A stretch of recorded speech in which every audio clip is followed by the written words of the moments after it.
Crew 9 launched last year, is September 28th. So yeah, a little bit about the Dragon Freedom capsule. Here, a view that we have once again between the shoulders of Commander Nick Hague, who is on the left-hand side of your screen there, and Mission Specialist Aleksandr Gorbunov there on the right.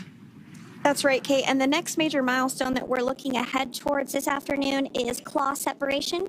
We're targeting that claw separation at 2:05 p.m. Pacific time this afternoon, so less than 10 minutes from now.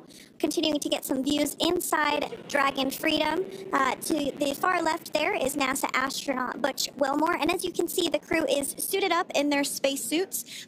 They are suited up in what we call dynamic phases of flight. So when they launch, when they dock, when they undock, when they return back for splashdown. We might hear some call-outs on the loops about putting their visors down. That will happen just prior to deorbit burn. And you'll hear us pause when some of those communications happen. That's because we want to make sure that we are relaying the best information to you all, and so that you hear it as well. So if you do hear us pause, that is what we're doing. You also see they have their on there, and I know the gloves are pretty unique on the Dragon spacesuits, right? They're custom created? Yes, the spacesuit overall is custom fit for each astronaut. These gloves enable usage of the touchscreen panels that they have in front of them.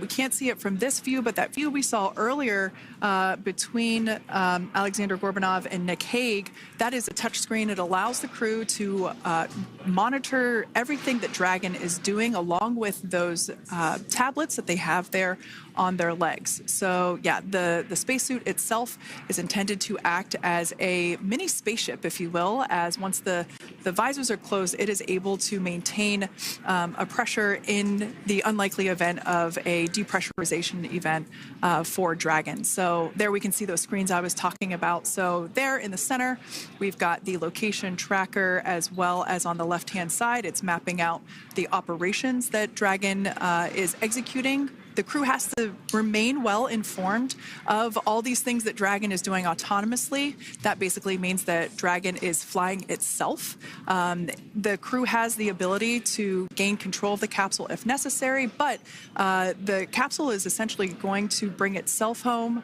But of course, in order to be familiar with Freedom, SpaceX, deorbit sequence start in 5 minutes.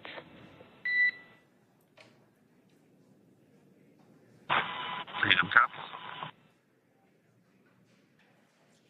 And so we did hear that call out for the deorbit sequence start to begin here in 5 minutes. That call from the ground came from the core, or crew operations resource engineer here in Hawthorne, mission control just behind us. And that went up to Commander Nick Hague. He's going to be doing the majority of the communications during the flight downhill today through splashdown, and they'll be communicating with the core all along the way. Now, we did mention that they are flying on Crew Dragon Freedom. The naming of spacecraft has gone all the way back to the very beginning of this human spaceflight program. This is a nod to Alan Shepard naming his spacecraft Freedom 7 during the Mercury program. And so the crew that first flew up on Freedom a few years ago had the opportunity to name this Dragon, and they named it Freedom. That was Crew 4 that was the first flyers on this spacecraft. It's also flown for Axiom Mission 2 and 3, and then, of course, today for Crew 9 as well. Yeah, actually, fun fact about this particular capsule, of those 4 missions that Sandra just mentioned, we have seen daytime splashdowns for 2 of those. Today will mark the third daytime splashdown. So there's something lucky about this particular capsule that gets daytime splashdowns. Nighttime is great because we can see even more clearly the capsule streaking through, but I personally love the daylight views because we really get even better views of the recovery team operations during that phase of the mission. Yes, absolutely. And if you follow along with our missions, you'll know that sometimes weather is a watch item when it comes to undocking and splashdown. We do splashdown in the water, so we want to ensure that parameters like wave heights and wind speeds and precipitation, lightning, all of that is looking good for the crew and the safety of those recovery personnel. And today the weather is just pristine. We got off of space station on the very first attempt. So I'm joking around and saying that it was because it was St. Patrick's Day and we got really lucky with the weather. I wouldn't disagree with that. Speaking of weather, we will be hearing from core probably around 2:20-ish. Typically, before we enter the period of loss of signal, or LOS, we will hear an entry briefing from the core, the Crew Operations Resource Engineer, and they will deliver important information like updated anticipated splashdown and loss of signal times to the crew, as well as the wave height and wind speed. So we'll be standing by to listen in on those. Like I said, that will happen shortly after. Typically after trunk separation. I can't quite remember if it's before or after deorbit burn. It must be before. But in any case, we'll be hearing all of that coming from core. In fact, that individual is seated there in the room on your screen. That is SpaceX Mission Control in Hawthorne, California. That room is located just over our shoulders. And that is where Dragon operators are standing by on console, monitoring the progress of Dragon as it continues its way home. It's been, at the point of splashdown, it'll be about 17 hours since Dragon undocked from the International Space Station. The team there in mission control, there are multiple teams, in fact, and they cycle through shifts to ensure that everybody gets the required rest and sleep periods, just like the astronauts on board. That Crew Operations and Resource Engineer is seated there in the room, and that, like Sandra said, is the primary voice that we'll be hearing communicate from the SpaceX team to the crew on board. That's right. And so it looks like we're about 3 minutes or so from the claw separation portion of today's flight. The claw is a portion on the spacecraft that holds the trunk to Dragon. Following claw separation, we're going to jettison or remove that trunk because it's no longer needed. The trunk has solar arrays on it that provides power to the Dragon spacecraft. But now that we're beginning the reentry process, we need to go ahead and jettison that trunk and able to expose the heat shield, which is really going to do the heavy lifting as Crew 9 re-enters the Earth's atmosphere. They come in at 17,500 miles per hour, so they really need to ensure that that heat shield absorbs that heat, and there's... Deorbit sequence start.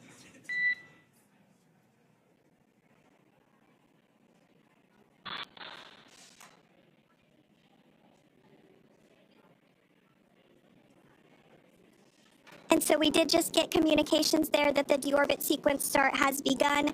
So here in just a couple minutes from now, we expect to hear information or a call back about the claw separation having begun. And again, that kicks off that trunk separation portion that I was discussing to remove that, expose the heat shield, and then eventually we'll have the deorbit burn, and we'll continue to walk you through all of these milestones as we approach them ahead of our splashdown at 2:57 p.m. Pacific time this afternoon off the coast of Tallahassee, Florida. Yeah, we're very excited to bring the Crew 9 crew home. Sandra, we were talking about the trunk separation. That trunk is on a trajectory that will re-enter in the atmosphere and break up upon that re-entry. The heat shield itself is one of my favorite parts of the Dragon capsule. It is the workhorse of the re-entry phase. It will work to protect the Dragon capsule and the crew members on board during the re-entry phase as the temperatures outside of the capsule build up to, I believe, about 3,000 degrees Fahrenheit in excess of. And meanwhile, the interior of Dragon stays a very comfortable temperature. That heat shield does a lot of the work, and we'll see that plasma build up on the exterior of the capsule. As a result of the plasma that builds up, we will lose communications with the crew. This is known as loss of signal, or LOS. This is roughly a 10-minute period on average, even less than, I believe today. It is probably about 6 or 7 minutes long. It kind of depends on the mission, and it happens for every Dragon capsule that re-enters the atmosphere. Due to that plasma buildup, we're not able to communicate or command the capsule, so we stand by while we wait to regain communication after we pass through that period of loss of signal and get what's known as AOS, or acquisition of signal. Continuing to stand by for claw separation, and then we'll look towards trunk separation. It'll be just about a minute or so after that. That happens pretty rapidly in succession. Some of our milestones will take a little bit longer throughout the day. For example, we will have a deorbit burn after that will take about 7.5 minutes and helps get Dragon set up in the right trajectory to splash down in the Gulf off the coast of Florida. So continuing to stand by for claw separation.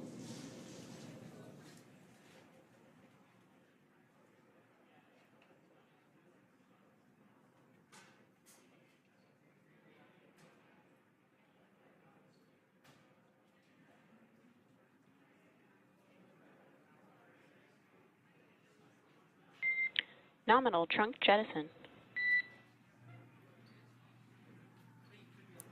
All right. Freedom copies. Great news there. That trunk has been jettisoned from the Dragon capsule.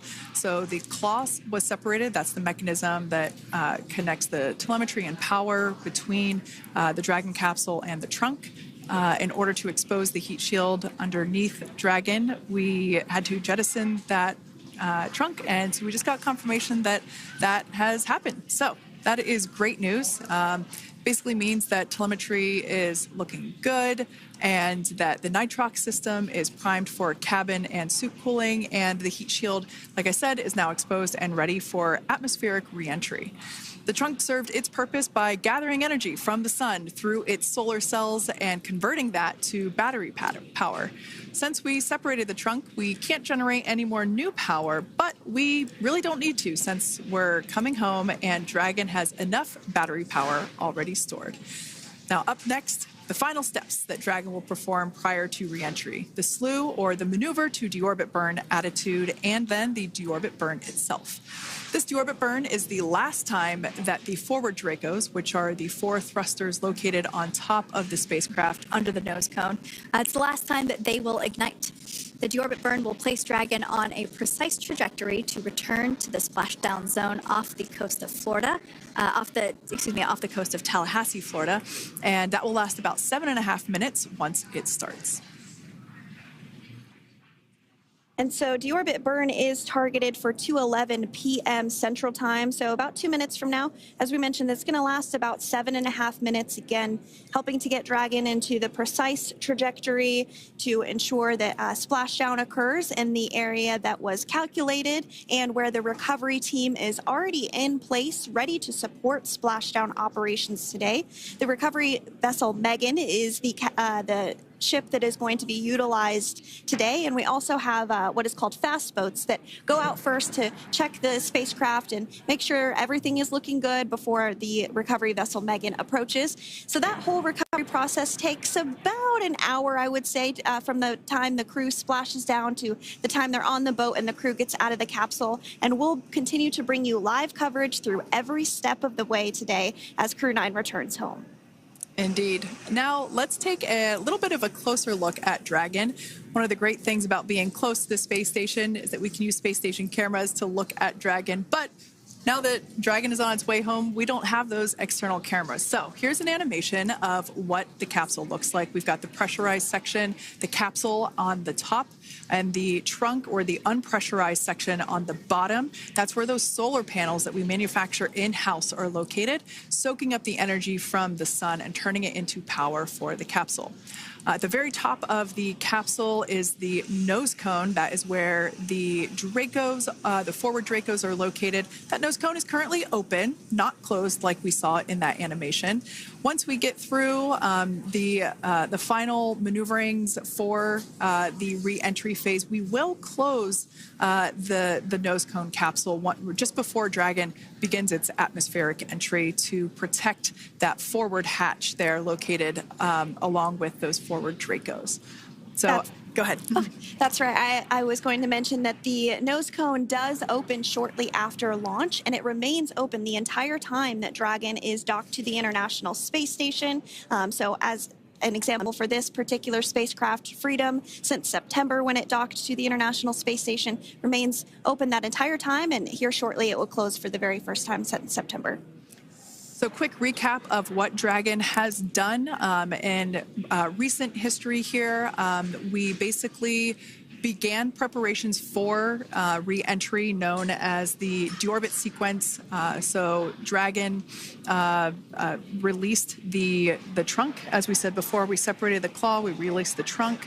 It next will slew to the deorbit burn attitude. Slew basically meaning maneuver, so it will position itself correctly to execute that deorbit burn. We want the heat shield side to be facing forward, or first, if you will. We want that to be the leading edge of the Dragon capsule, as that heat shield is meant to basically be an ablative material for the heat that it will incur.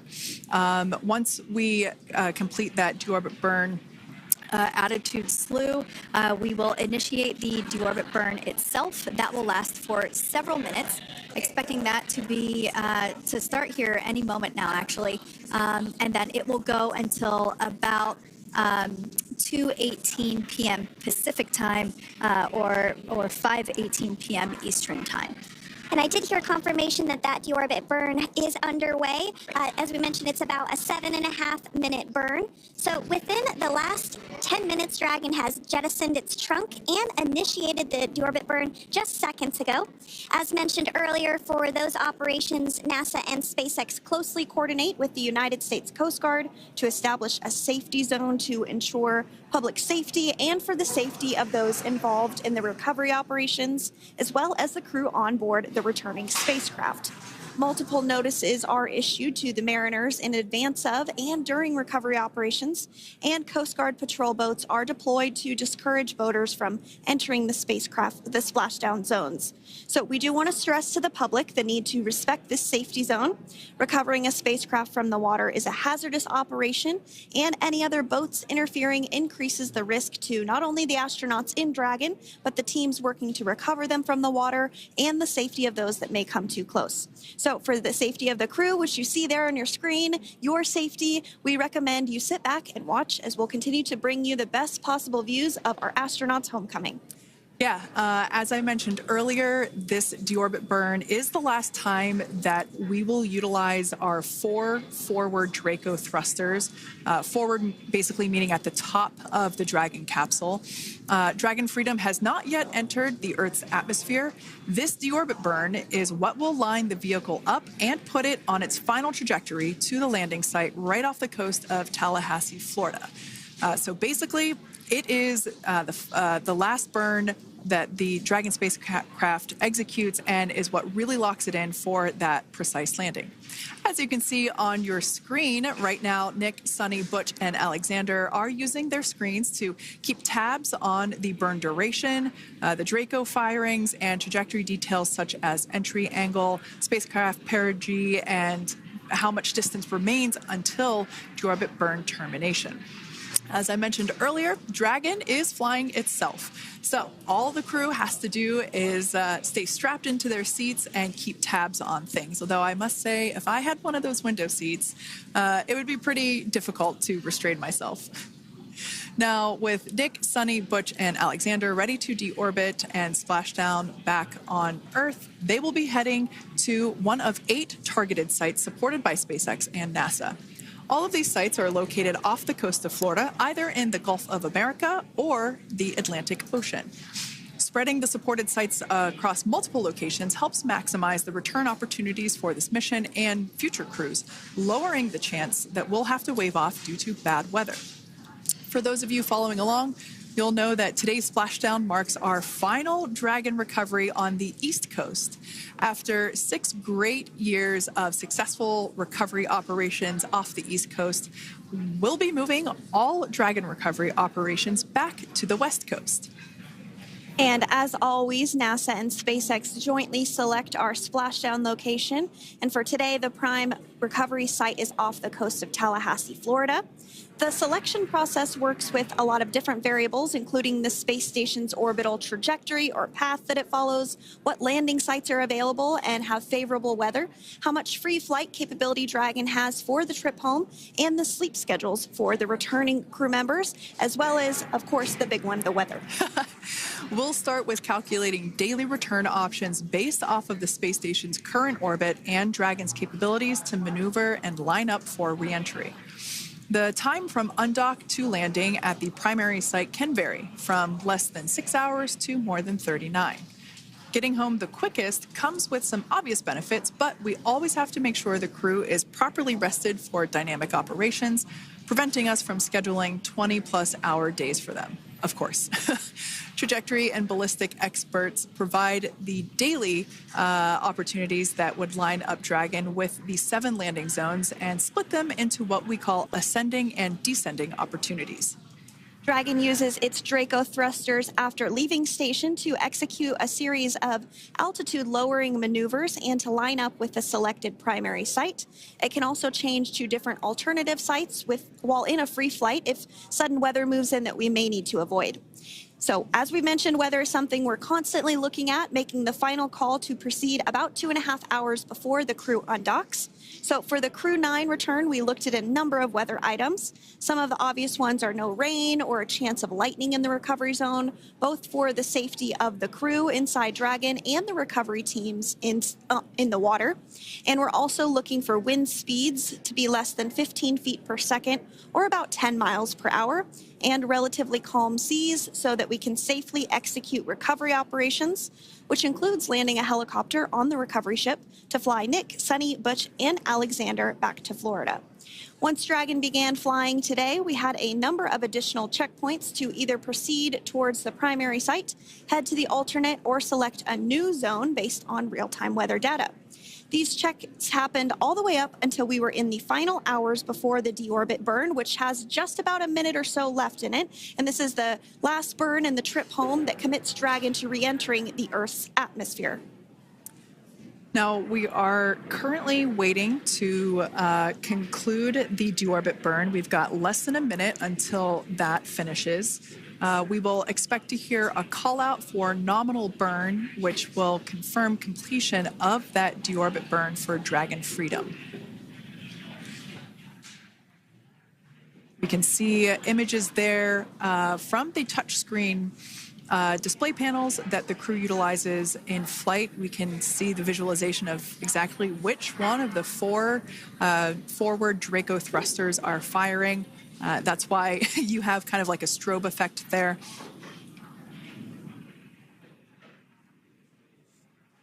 And if you're just joining us, you are looking at live views of the Dragon Freedom. On your left is Commander of Crew 9, Nick Hague. To his right is Roscosmos cosmonaut Aleksandr Gorbunov, and also in Gorbunov, excuse me, that is Aleksandr Gorbunov. And then also in the capsule today is NASA astronauts Suni Williams and Butch Wilmore.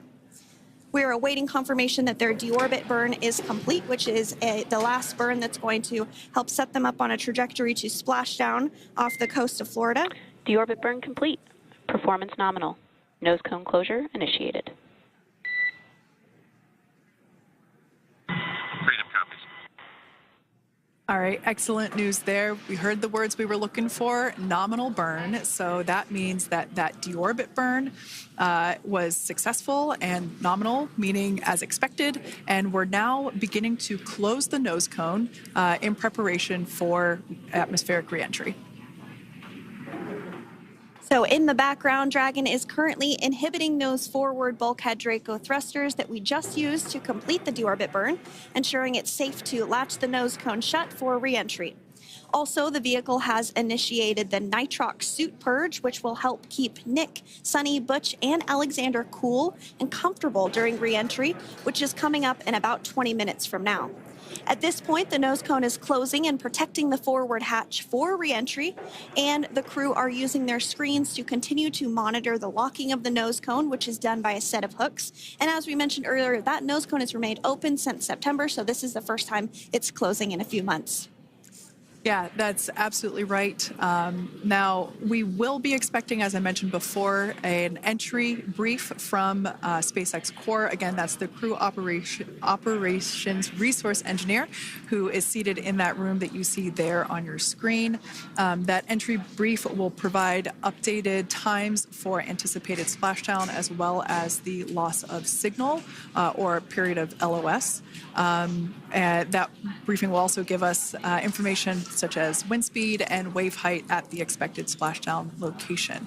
But all in all, everything has been great today. All events have been executed on time as expected, and we are looking forward to a splashdown of the Crew 9 crew at about 5:57 p.m. Eastern Time or 2:57 p.m. Pacific Time.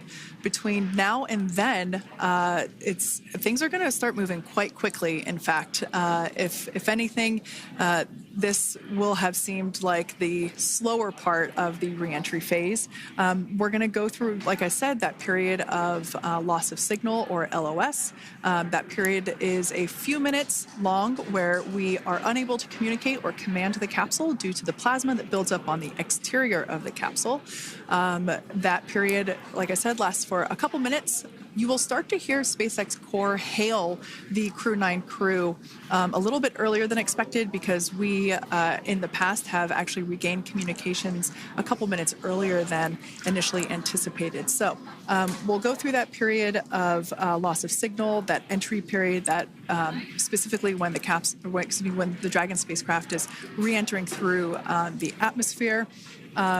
Approximately at about 18,000 feet, when the capsule is traveling at 350 miles per hour, we will see our first views of parachutes for the day. It's one of my favorite moments of return sequences, is when we get to see the drogue parachutes. We'll see the drogues come out. Those drogues will help slow the vehicle down to about 119 miles per hour.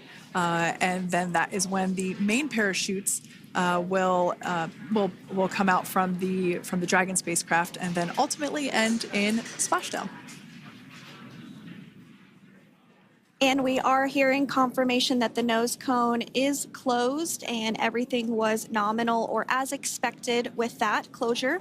So as we begin the second half of entry, Dragon is now beginning to inject cooled nitrox into the air being delivered to the spacesuits worn by Nick, Suni, Butch, and Alexander. Again, this is what will allow the crew to remain comfortable while external temperatures reach 3,500 degrees Fahrenheit as they re-enter the Earth's atmosphere. So the heat shield is pointing forward, leading Dragon to the landing site. Yeah.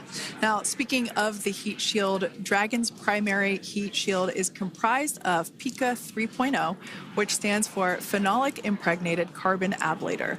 The first-gen PICA was initially developed by NASA for studying and sampling comets within our solar system. SpaceX partnered with NASA to develop PICA-X, which was the second-generation product used on all Dragon 1 cargo resupply service missions that resupplied the International Space Station on 20 missions. PICA 3.0 was developed specifically for use on Dragon 2 crew and cargo, with enhanced structural and thermal capabilities that allowed the heat shield to be even more effective in the way that it utilized the ability to make that heat ablevate as it goes through the Earth's atmosphere.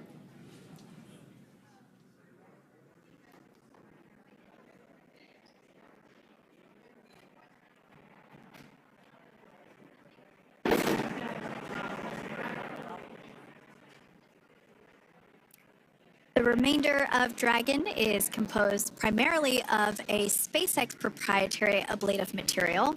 It's another class of thermal protection which is lighter weight versus PICA and protects the underlying composite structure during reentry to ensure the structural capabilities are maintained. While Dragon will experience temperatures well over 3,000 degrees during peak reentry conditions, the characteristics of the thermal protection system coupled with the environmental control and life support system in the pressurized interior will ensure that Nick, Suni, Butch, and Alexander stay cool and comfortable during all phases of reentry through splashdown. Now, if you've just recently joined us, we hope to regain views of our crew members inside Dragon Freedom, but we don't have those available at the moment due to ground station coverage. So we will bring those back to you as soon as we can.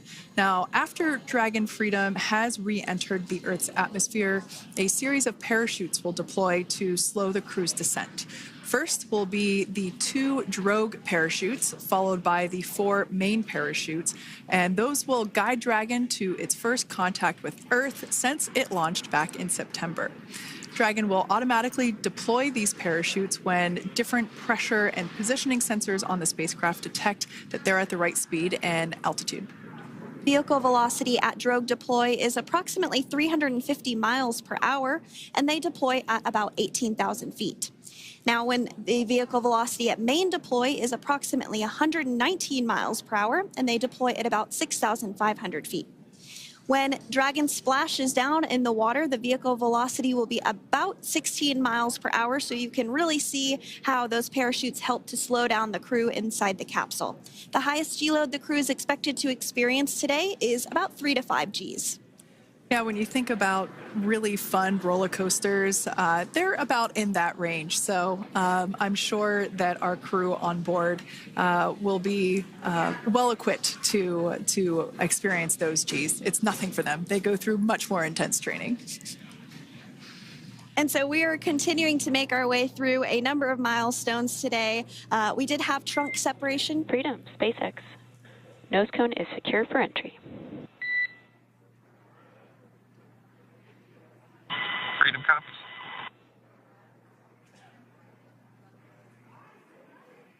All right, great news there. That tells us that the final physical configuration change for Dragon is complete. We have closed that nose cone. This is the last physical change that Dragon undergoes prior to re-entering the Earth's atmosphere. It's important that that nose cone is completely closed because underneath it is not only where the 4 forward Draco thrusters are located, but it's also because that is where the forward hatch is located. That is the hatch that is utilized for the crew to ingress and egress from the station while it is docked on board. And since our capsules are flight proven and we reuse them on future space flights, we want to make sure that all of the integrity of that hardware remains intact. So that nose cone is successfully closed, and we're going to start moving pretty quickly here. As I mentioned before, we'll go through loss of signal. We'll get that signal back several minutes later, and then we'll see the parachute action. Yep, and then that's all ahead of splashdown off the coast of Florida. We're targeting Tallahassee as our splashdown zone today at 2:57 p.m. Pacific time this afternoon. Now, you did mention the call to the crew. They'll do some additional calculations following that burn and potentially let us know if that splashdown time has changed at all. But right now, we are continuing to target 2:57 p.m. And you can see there on your screen a path of where Dragon will be re-entering today. So if you are in the southern tip of Mexico, you might have the opportunity to see Dragon. Because it's a daytime splashdown, you probably won't have too great of views, but potentially you'll have the opportunity to get a glimpse of it there. Once again, Dragon operators, they're monitoring the progress of Dragon through this re-entry phase. That is SpaceX Mission Control, located here in Hawthorne, California. That is also where the crew operations and resource engineer is seated. That person is the voice that we have heard multiple times and will continue to hear as the primary point of contact to the crew on board Dragon Freedom. We will also hear the voice of Commander Nick Hague. Basically, after we hear the Corps communicate something, we will hear Nick Hague indicate that they copy, that they heard the message well, some sort of recognition that the message was received. And if you joined us yesterday for our coverage during the undocking, we were communicating through something that's called a big loop. We do that when we're in integrated operations with the International Freedom, SpaceX, for entry sequence. Report when ready to copy.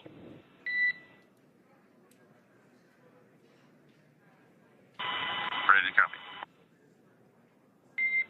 All right, I've got some updated times for you. Our comm blackout start time is 2144. Our comm blackout end time is 2151, and our splashdown time is the same per your displays, 2157.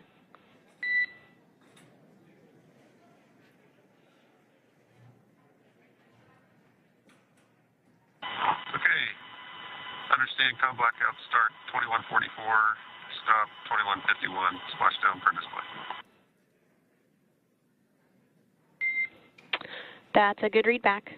And with that, please report when tablets are secured behind the elastic bands, restraints are tight, and visors are down.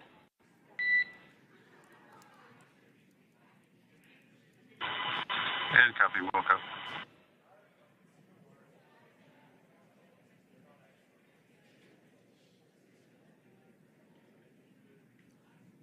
And with that communication from the Corps or Crew Operations Resource Engineer here in Hawthorne to Commander Nick Hague of Crew Dragon Freedom, we did hear that the loss of signal period is still at 2:44 p.m. Pacific, but we had a 1-minute adjustment to the acquisition of signal. That's going to now be at 2:51 p.m. Pacific time. However, our splashdown time remains the same at 2:57 p.m. Pacific time this afternoon off the coast of Tallahassee, Florida.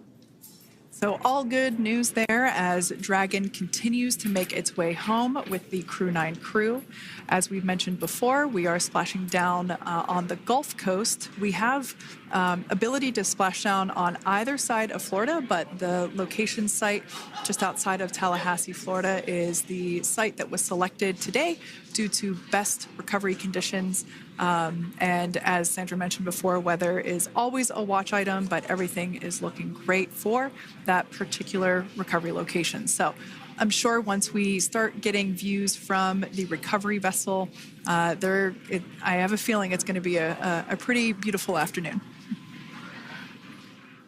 And we did mention that, of course, this is a daylight splashdown, so we should be getting some great views. We do have a couple of spacecraft called the WB-57, which are high-altitude planes that NASA utilizes during splashdown operations. Those are en route and going to be tracking the capsule as it makes its way through the atmosphere and should be providing some good views for us. Kate and I were just chatting about how we haven't had a daytime splashdown in a little while, so we're looking forward to the views along with you. Yeah. Nighttime views are also great because we can see that capsule streaking through the night sky quite brightly. So like Sandra, you said earlier, daylight will be a little bit less bright, but we will definitely be able to see the SpaceX recovery team operations much clearer. I could also imagine it's probably a little bit easier for the team themselves to do their work in daytime than at nighttime. We'll see them rush in really quickly with a couple of fast boats as they begin the initial safety checks and sweeps of the Dragon capsule, while also retrieving the parachutes from the surface of the ocean. The recovery vessel, the main recovery vessel, will continue to make its way closer to the Dragon capsule. It is stationed a couple miles away from the actual recovery location, the splashdown location, for obvious safety purposes. So it takes a little while for that vessel to make its way over, but once it's closer, we'll have even better views of those recovery operations. And you may be wondering why sometimes we splash down in the daytime versus the nighttime. And believe me, we would all love for these operations to happen during regular daytime working hours. But unfortunately, orbital mechanics just doesn't quite work out that way. So it has to deal with the location of the International Space Station, as well as where the splashdown zone is on Earth and that trajectory, as well as the phasing. So as we mentioned earlier, sometimes we have phasing as short as 6 hours, sometimes in excess of 30+ hours. It just depends on where the targeted area is that the capsule is going to splash down. So today's phasing has been 17 hours since undocking occurred at 10:05 p.m. Pacific yesterday evening for us here in Hawthorne. Early wee hours for folks on the East Coast and other areas of the United States.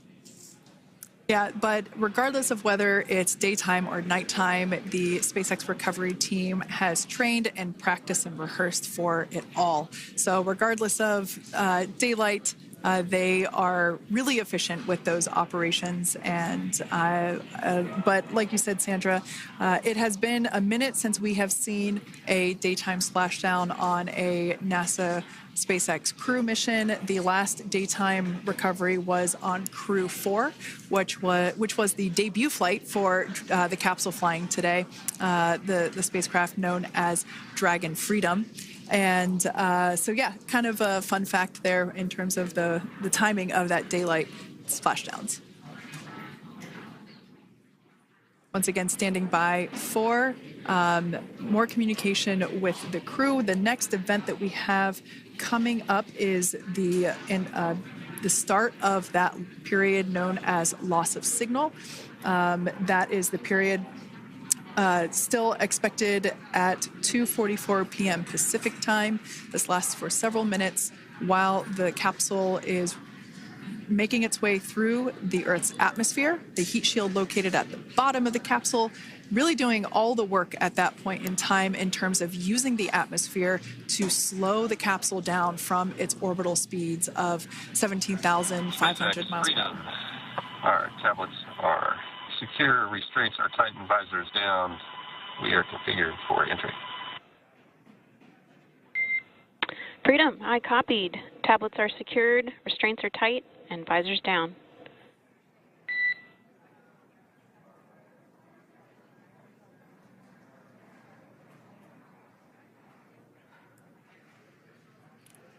All right, great news there in terms of continuing to make progress. That back and forth communication we heard was just letting Core know that per their instructions, Crew 9 has now put away everything that was necessary in order to begin the re-entry, including those tablets that were located on their legs. Those are now stowed away. They've tightened that safety harness that we see there, and the visors are now down. So with all that being said, let's take a minute to meet our returning crew. U.S. Space Force Colonel Nick Hague is your Crew 9 commander. He was selected by NASA as an astronaut in 2013. This was his second spaceflight to the International Space Station and third launch overall. He spent 171 days in space with Crew 9 and has a career total of 374 days in space. During his mission, he completed a spacewalk with astronaut Suni Williams. That was his fourth spacewalk, earning him a career total of 25 hours, 56 minutes of spacewalking time. Before Crew 9, Hague previously served as a crew member of Expedition 59 and 60 back in 2019. He flew with Alexei Ovchinin and NASA's Christina Cook. So this is his second time sharing the space station with Ovchinin. The Kansas native is a test pilot and distinguished graduate of the United States Air Force Academy. Nick spent 5 months in Iraq in support of Operation Iraqi Freedom. He voluntarily transferred from the United States Air Force to U.S. Space Force in 2021 and is an active colonel. His wife, Katie, is a retired U.S. Air Force colonel, and they have 2 sons. NASA astronaut Suni Williams is a mission specialist for Crew 9. This was her third visit to the International Space Station. She originally launched aboard Boeing's Starliner spacecraft and arrived at the space station on June 6th. Following the agency's decision to return Starliner uncrewed, she became an Expedition 71 and 72 crew member, where she logged 286 days in space on this mission. But Suni has a total of 608 days in space, the second most time in space by a U.S. astronaut. 5 minutes until predicted comm blackout. We'll see you on the other side at 21:51.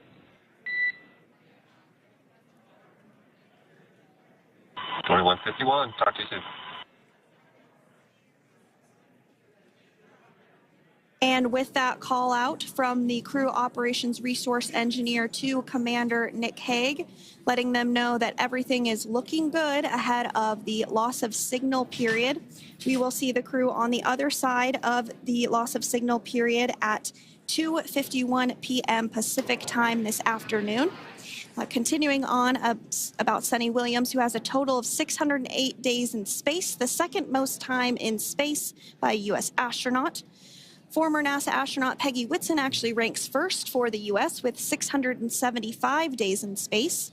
Suni conducted 2 spacewalks and has completed 9 over the course of her career for a total of 62 hours, 6 minutes of spacewalking time.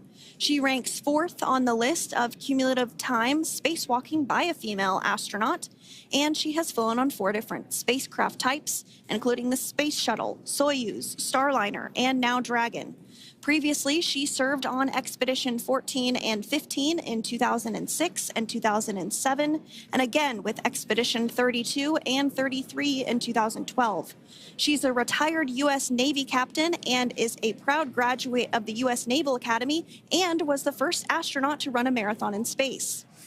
Pretty awesome stuff. Now, NASA astronaut Butch Wilmore is also serving as a mission specialist today.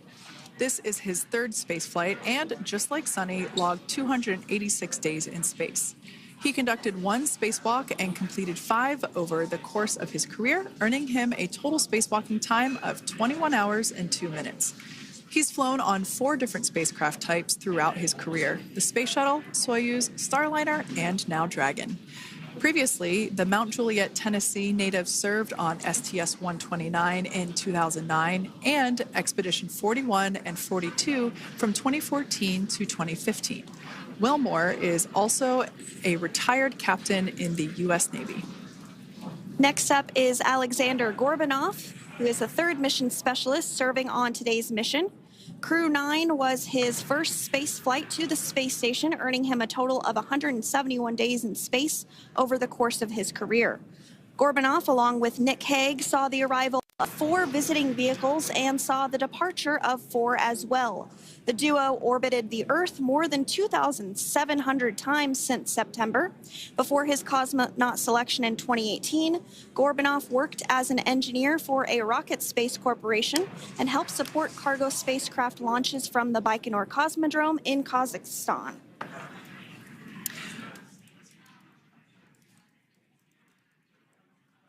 So if you are just joining us, we are continuing to bring you live coverage of Crew 9's return to Earth following their mission aboard the International Space Station, where they completed science and research investigations. We are targeting splashdown off the coast of Florida at 2:57 p.m. Pacific time. The next major milestone that we'll look ahead towards is what we call loss of signal, or LOS, when we won't have communications with the crew because they will be re-entering the Earth's atmosphere. And during this process, there is plasma that builds up around that heat shield, so we are not able to communicate with the crew, but we are anticipating to regain communications with the crew at a short time from now at 2:51 p.m. Pacific time today. As we said before, everything continues to look good for the return of the Crew 9 team. We are about to go into that period of loss of signal. Once we get views of the crew inside the capsule, once again, we will be sure to bring those to you. But that period of time is when plasma is building up on the exterior of the capsule, generating heat in excess of 3,500 degrees Fahrenheit. So we are unable to communicate or command the spacecraft at that time. And that includes, unfortunately, video feeds as well. So as soon as we get the views back inside Dragon, we will bring those to you. But until then, we are going to stand by and continue to monitor the progress of Dragon. Like Sandra just said, we are anticipating the blackout period to begin at 2:51 p.m. Pacific time, 5:51 p.m. Eastern time. This will last for several minutes. It's not super exact, even though we are predicting acquisition of signal, or AOS, to come back at 5:51 p.m. Eastern time. In the past, we have regained communication sometimes a little bit earlier than that, so we'll probably start to hear Core begin to hail Crew Dragon a minute or two prior to that anticipated acquisition of signal. But right now, Nick, Suni, Butch, and Alexander are seated in their seats inside Dragon Freedom. Their visors are down, and they have put away or stored the tablets they had located on their upper leg to monitor Dragon's progress. Now they will be utilizing the touchscreen displays, where the current operation and future operations will be displayed as they are able to monitor Dragon's progress continually. As I said before, Dragon is autonomous, meaning it is flying itself. So the crew stands by and monitors, and those touchscreen displays are what will be allowing them to do so and prepare for events such as such as parachute deploy.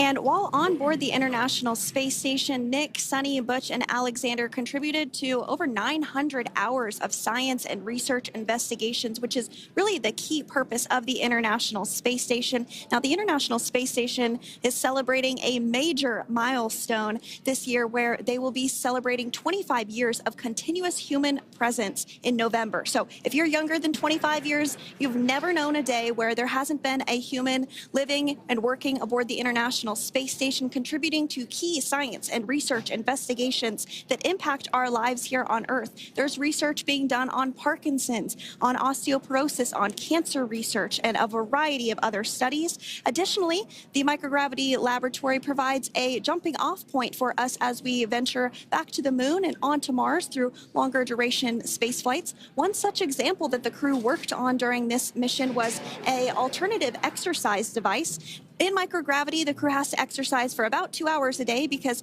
they're not having the effects of gravity on their body. So to prevent bone and muscle loss, we counteract that with 2 hours of exercise per day. On board the International Space Station, they have 3 ways in which they can exercise. They have a bike, they have a treadmill, and they have a similar to a weightlifting machine that counteracts the microgravity environment. But a particular experiment that this crew tested out was a combination of all 3 of those in one smaller device. And this is really critical as we continue on to the moon, Mars, and beyond, because space is really important in spacecraft. So if we have something smaller that the crew might be able to utilize, that can potentially help us venture out even further into the solar system. So science is really the name of the game when it comes to the International Space Station. Some of the other science highlights that took place during this increment that are particularly interesting to me was we had the first wooden satellite that was deployed. This is a study to see if other materials might be more resourceful or renewable in space. So I'm really excited to see the results of that one as well. Additionally, we had a couple of spacewalks that took place to not only provide maintenance to the International Space Station, but also where we swabbed the outside of the space station near vents to see if any microbes that we all have microbes on us, to see if any of those could survive in the harsh environment of space, which again is very important for us to know and understand as we continue to the moon, Mars, and beyond. Very exciting stuff. Now, at this point, we have now entered the communications blackout period for the Dragon spacecraft. This lasts approximately 7 minutes due to plasma formation around the spacecraft itself. During this time, no vehicle telemetry is received by mission control or the recovery team, and no external commanding of the vehicle or voice communication is possible. But as a reminder, Dragon is designed to fly itself. During re-entry, the vehicle will be slowing down from orbital velocity, which is approximately 17,500 miles per hour. The top temperature that Dragon will experience upon re-entry is 3,500 degrees Fahrenheit. This blackout period, as I said before, we expect it to last about 7 minutes today, concluding at 5:51 p.m. Eastern Time or 2:51 p.m. Pacific Time. We right there have our first view of Dragon Freedom coming home to Earth. And that view is from the WB-57, which is one of NASA's high-altitude planes that is tracking. Now, because of the way that this camera is configured, it does look like it is dark, but it is indeed daytime, and you're beginning to see that plasma trail as Dragon re-enters the Earth's atmosphere. All of that is expected. We are anticipating an acquisition of signal around 2:51 p.m. Pacific Time, so just minutes from now, and you may hear the core begin to hail out or call Dragon for communications and see if we can potentially get communications with them a little bit earlier. Following this, we'll have 2 events in rapid succession. We'll have the drogue parachutes deploy at 2:53 p.m. Pacific, followed by the mains just 1 minute later at 2:54 p.m. Pacific Time, ahead of a splashdown at 2:57 p.m. Pacific Time off the coast of Tallahassee, Florida.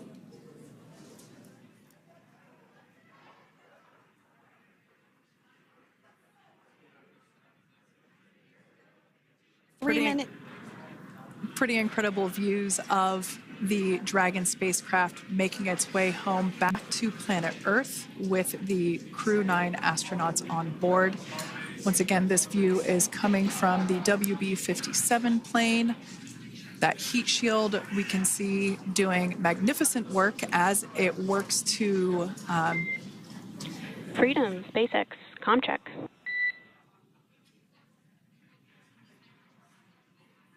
All right, we're going to start hearing the SpaceX crew operations resource engineer. SpaceX Freedom is with you. 4.16. Enjoying the ride.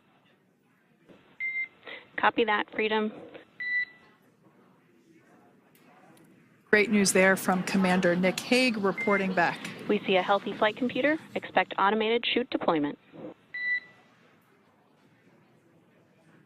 Freedom copies. Like we said before, things moving very quickly as Dragon Freedom makes its way home. Next event coming up will be deployment of the drogue parachutes. This occurs around 18,000 feet. GPS has converged. Expect nominal altitude for drogue chute deployment.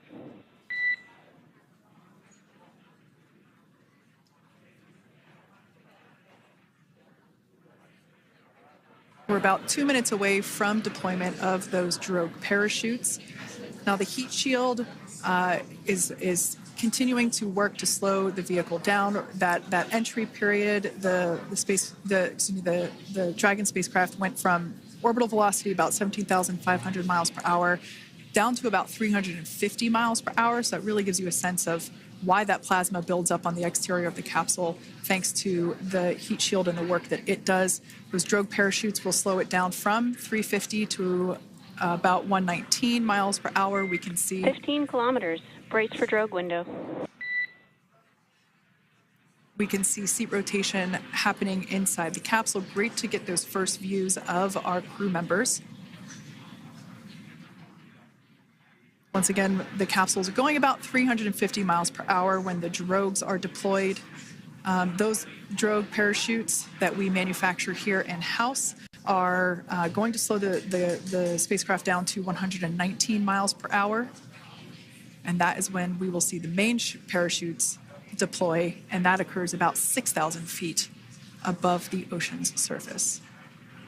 And we are expecting drogue deployment at 2:53 p.m. Pacific, so we should see it any second now. And there you are getting a great view of Crew 9 inside Dragon Freedom as it returns back to Earth. We are awaiting the drogue deploys. This view coming from the WB-57 high-altitude plane.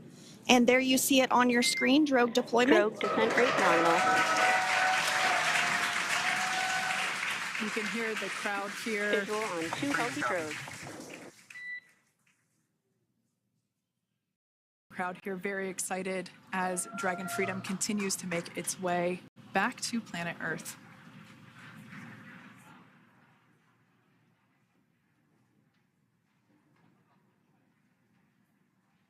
Next up, we'll stand by for the main deployment of the parachutes. The mains are quite a bit larger. You'll be able to notice the difference on your screen once they deploy, and they continue to ensure that the Dragon spacecraft slows down even further. As we mentioned, Freedom will be traveling 16 miles per hour when it splashes down off the coast of Tallahassee, Florida, here at 2:57 p.m. Pacific time this afternoon. And there we go. We have visual on 4 healthy mains. That view was from inside. Freedom copy. That view was from inside one of the buckets where the parachutes are located. So we see a great view there of the reefing on those parachutes. And as those main parachutes begin to inflate fully, 4 beautiful, healthy mains. Now awaiting visuals of splashdown. Freedom, 1,000. We'll start to hear Commander Nick Hague. Copy, 1,000. As we heard right there, Commander Nick Hague will be calling out the altitude of the Dragon capsule from here on out. Landing in water is simpler and provides more margin against unlikely parachute issues. You can see those parachutes continuing to slow the Dragon capsule down. And if you're just joining us, You're looking at 800 meters. a live view of Crew 9, just minutes away from splashing down off the coast of Tallahassee, Florida. Splashdown 2 minutes from now at 2:57 p.m. Pacific. We do have 4 healthy mains really doing the job there. Just breathtaking views of a calm, glass-like ocean off the coast of Tallahassee, Florida. Crew 9 just minutes away from splashing down. This is really such an incredible shot. That Copy, was 600. That was a live view from our recovery vessel, Megan, which is stationed a couple miles away from the splashdown site. We can see the crew there using their restraints as resting places for their arms. They were just in space moments ago, so their arms were able to float freely. 400 meters. This is a gorgeous bluebird day here that we have for the splashdown of Crew 9. It's incredible to think that the Dragon capsule just minutes ago was going over 17,000 miles per hour and now gently coasting to a soft splashdown. 200. Copy, 200 meters. Brace for splashdown.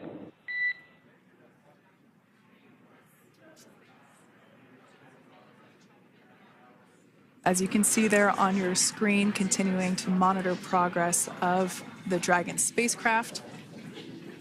And we're going to stand by for splashdown located in the Gulf of America off the coast of Tallahassee, Florida.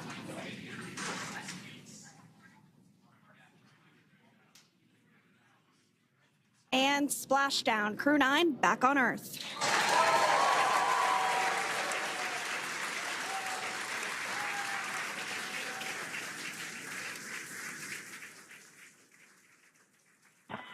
And SpaceX Freedom, splashdown. Good main release. Copy, splashdown. We see main chutes cut. Nick, Alex, Butch, Suni, on behalf of SpaceX, welcome home.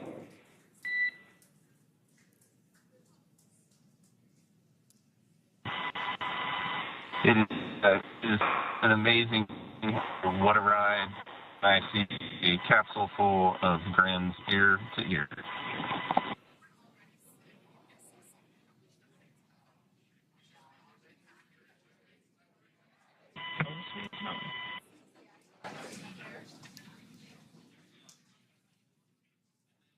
And as you can see on your screen, we have visual confirmation of splashdown. Dragon Freedom has returned home and NASA astronauts. System safety verifications are in progress. We'll report back when recovery personnel are en route.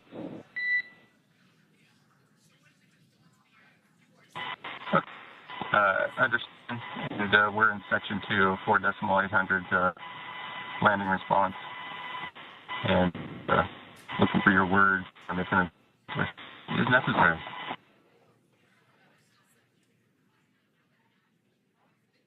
In the distance, we can see the recovery vessel making its way.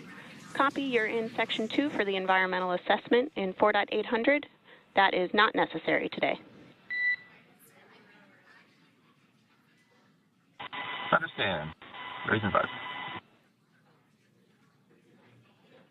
So we will continue to have communications between the Corps and Nick Hague, the commander of Crew Dragon Freedom, which just splashed down 2 minutes ago off the coast of Tallahassee, Florida. Dragon Freedom has returned home with NASA astronauts Nick Hague, Suni Williams, Butch Wilmore, and Roscosmos cosmonaut Aleksandr Gorbunov. They're back on Earth after approximately 17 hours of a return journey from space. The SpaceX recovery ship and team have been waiting for Dragon's splashdown, and they will now make their way to the splashdown location. The teams have been ready and waiting about 3 nautical miles away, so it's going to take them about 30 minutes or so to make their way and to SpaceX Freedom. Pretty sure we're in stable 1. Copy, stable 1. We see the same. It's going going to take about 30 minutes for the recovery team to make their way over to Nick, Suni, Butch, and Alexander, who are still seated and secured inside that Dragon spacecraft there on your screen. Incredible views there of that thermal protection system, or TPS. That Dragon capsule was pristine, white color before it departed the station, and we can see how the reentry phase, the thermal protection system did its job. Now, if you're wondering what that hole, that like bucket area is, that is underneath the side hatch. That is where the main parachutes were stored. So when we saw the Dragon capsule docked at station, it looked very different. The panel that protects and covers the main parachutes, that was still intact, as well as the panels that enclose where the drogue parachutes are located. We can see those fast boats. SpaceX is go for recovery personnel to approach. Expect personnel alongside in the next few minutes. Freedom copies. We can see those fast boats. We weren't kidding when we said they were fast. While it does take about 30 minutes for the main recovery vessel to make its way over to the capsule, these fast boats will be doing a couple of things simultaneously. A couple of them are going to be working to retrieve the parachutes that you see in the background there of this drone shot. Those parachutes will be retrieved from the ocean surface. We want to make sure we are able to pull those out. The recovery vessel there closest to the spacecraft is going to be performing some safety checks. We can see there they're using an instrument that is basically working to detect if there are any hypergolic vapors or fumes that are still residing in and or around the Draco thruster nozzles or outlets. The hypergolic fuel, which is necessary for on-orbit burns to maneuver the spacecraft. Unfortunately, those hypergolics are unable to be breathed. They are toxic, and so this team here is doing those initial safety checks to make sure that it is safe for the rest of the recovery team to approach the spacecraft. They're also checking to make sure that any residuals from the pyros are safe and are not going to cause any issues. We can see the team working their way around the spacecraft to do these these sniff tests on all of those Draco thrusters. And as we continue to await the recovery of our Dragon spacecraft with NASA astronauts Nick Hague, Suni Williams, Butch Wilmore, and Roscosmos cosmonaut Aleksandr Gorbunov inside, Dragon has autonomously completed several steps to safe itself following splashdown. We are continuing to see Dragon in what is known as stable 1 configuration. That's kind of the ideal configuration following splashdown. It's upright, and the Dragon capsule is in the right configuration for it to be hoisted into the recovery vessel Megan, which you do see a little ways off in your screen approaching. Dragon will continue to remain live on air with you through that recovery process, all the way through the point where the crew is extracted from the Dragon spacecraft. Now, if you are just joining us, the mission has gone smoothly so far. Dragon successfully splashed down off the coast of Tallahassee, Florida at 2:57 p.m. Pacific, 5:57 p.m. Eastern Time this afternoon. Approximately 17 hours prior to splashdown, Dragon autonomously undocked from the International Space Station, completed a series of departure burns, jettisoned its trunk section, and performed its final burn, the deorbit burn. This placed the Dragon spacecraft on a trajectory toward Tallahassee, Florida. Dragon successfully re-entered the Earth's atmosphere, followed by deployment of its parachutes to slow the spacecraft down to a gentle splashdown. We're now going to follow the Freedom. Hypergol sweeps and unfired ordnance checks are nominal. Rigging is in progress. Approximately 25 minutes until capsule lift. Stand by for PMC with SpaceX flight surgeon.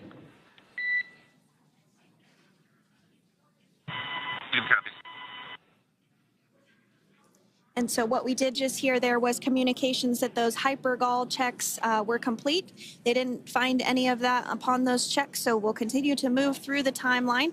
Next up is a process called rigging, which you see happening right now on your screen. This is when a SpaceX recovery personnel actually works to climb aboard the capsule and work through procedures ahead of lifting onto the nest of the recovery vessel Megan. We heard it's going to be about 25 minutes or so until that lift actually takes place.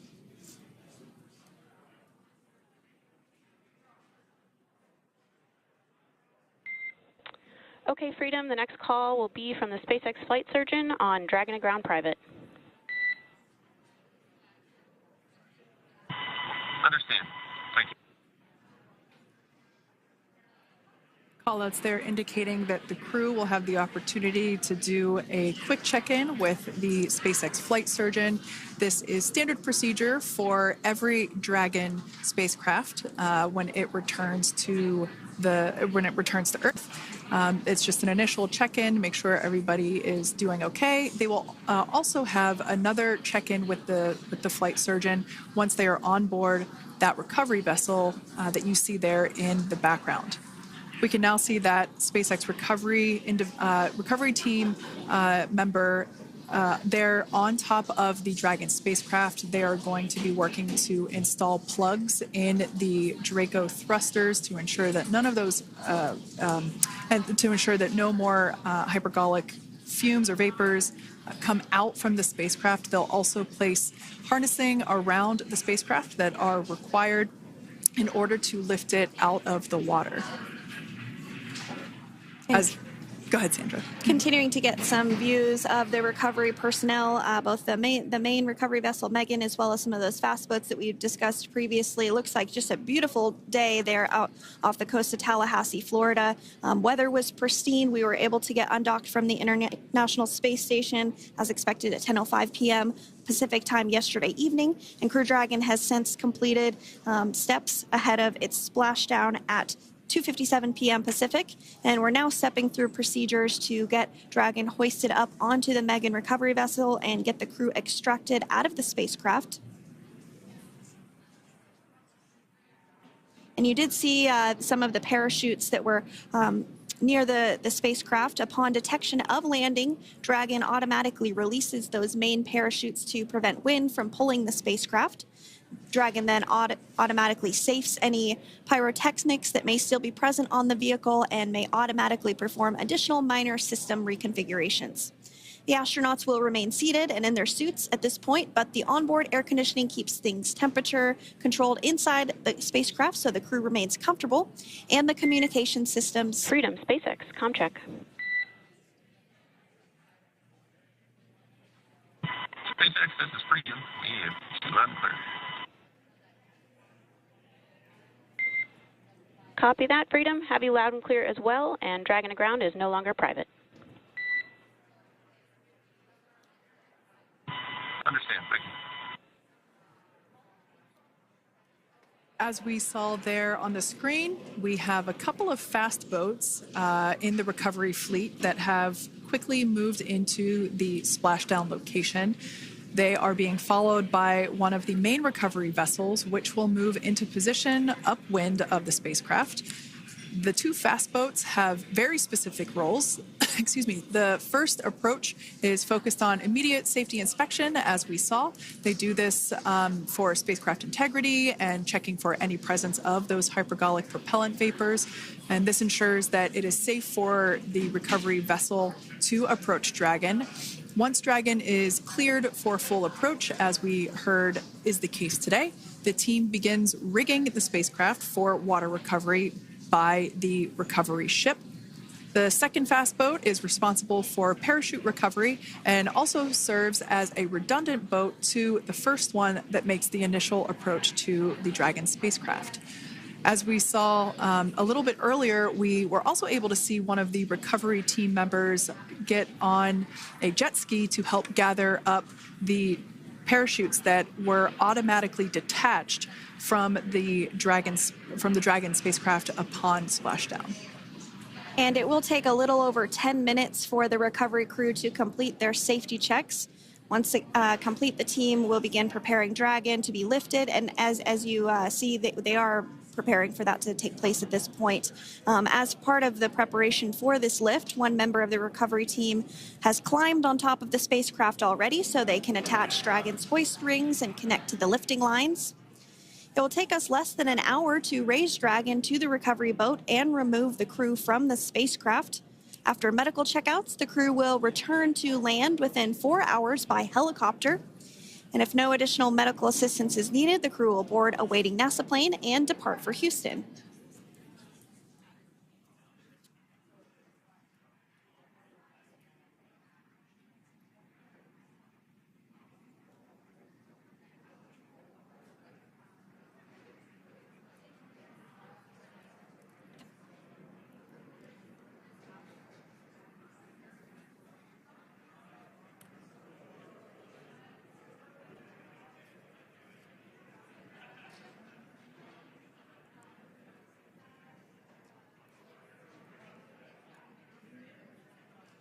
And as we continue to await Dragon to be hoisted up onto the ship, we have a very special treat.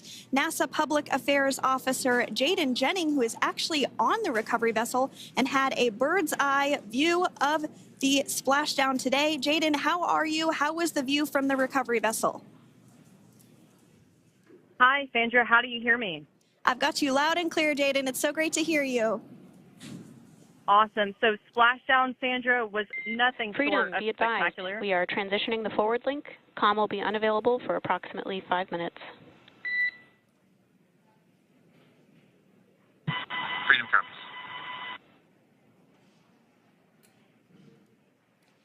Thanks so much, Jaden. We did just have some communications letting us know that we'll have about a 5-minute period where we won't be able to hear from the crew. So please go ahead, tell us, how was the view from the recovery vessel? Absolutely. Yeah, I was mentioning earlier, splashdown was nothing short of spectacular.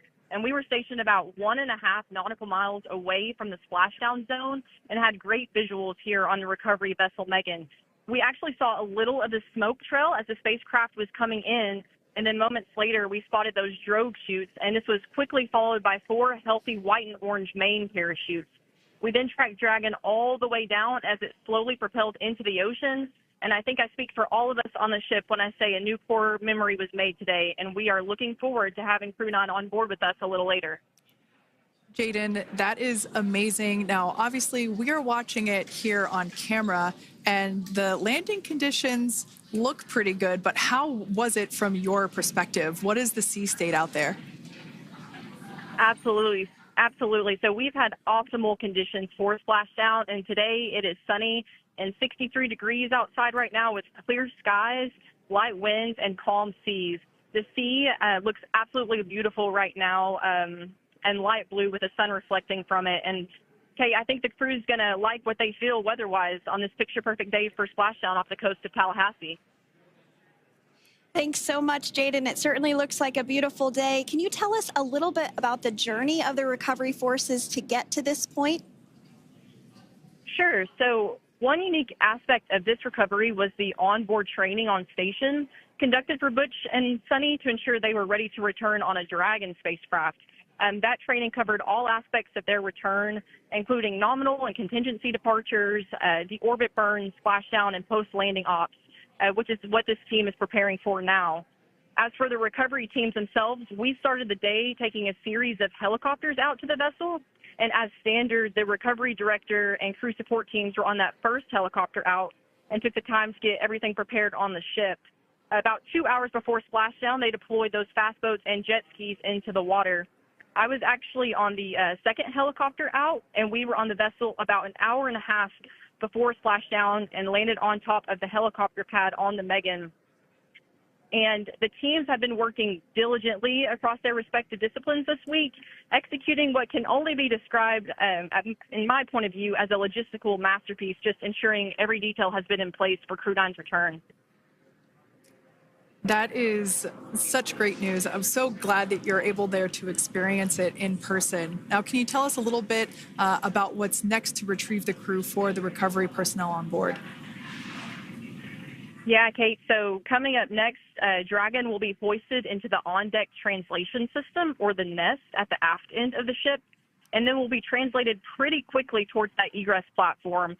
We'll perform another series of safety checks as final precautionary measures just to make sure there are no hypergolic vapors present before opening that side hatch.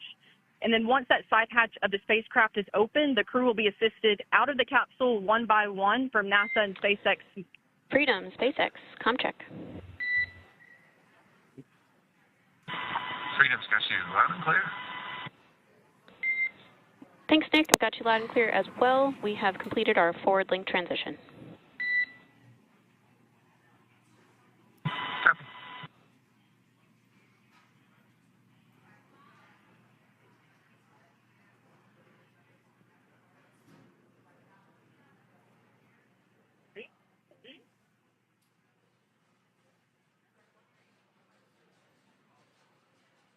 And Jaden, if you did just want to go ahead and let us know what is next to retrieve the crew, we are continuing to get some great views on our screen, but I know you have an even better view yourself.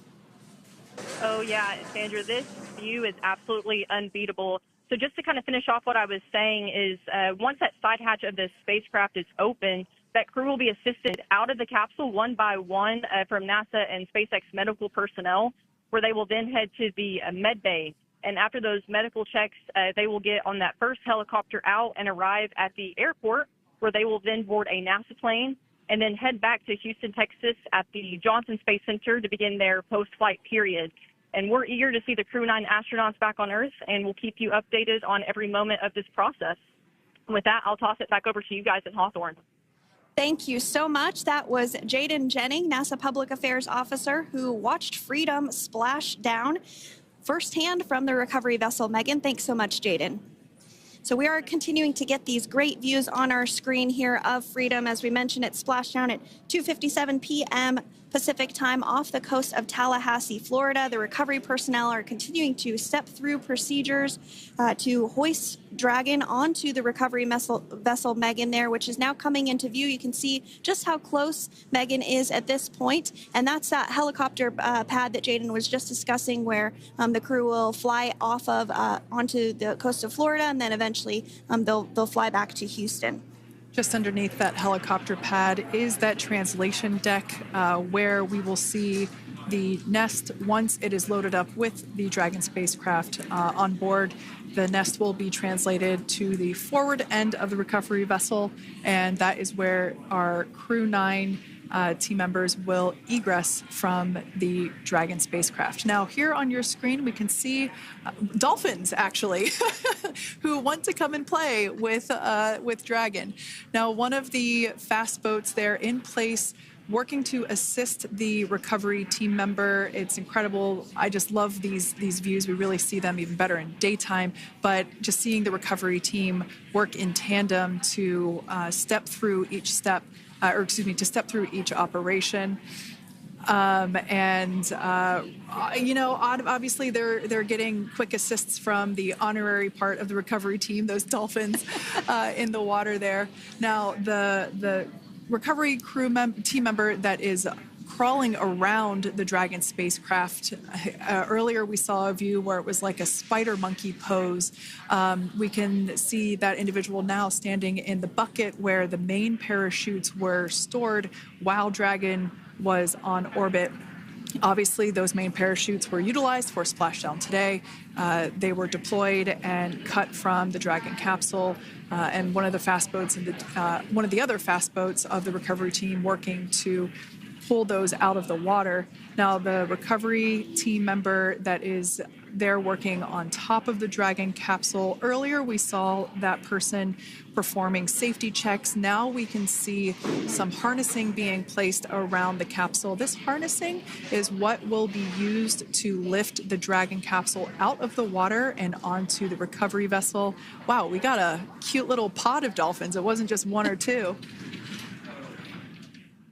I mean, that water just looks beautiful. We had ideal splashdown parameters today. Obviously, wave height, ne'er a concern. The weather is beautiful, as Jaden mentioned, in the 60s, sunny.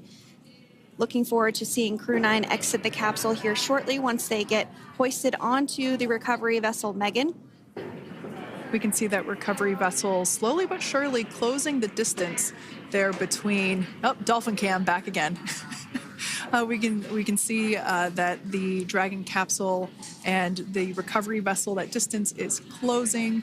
Again, this is just one more step as we continue to work recovery operations for Dragon Freedom, and we anticipate the lift of the Dragon capsule to occur here in just a few minutes.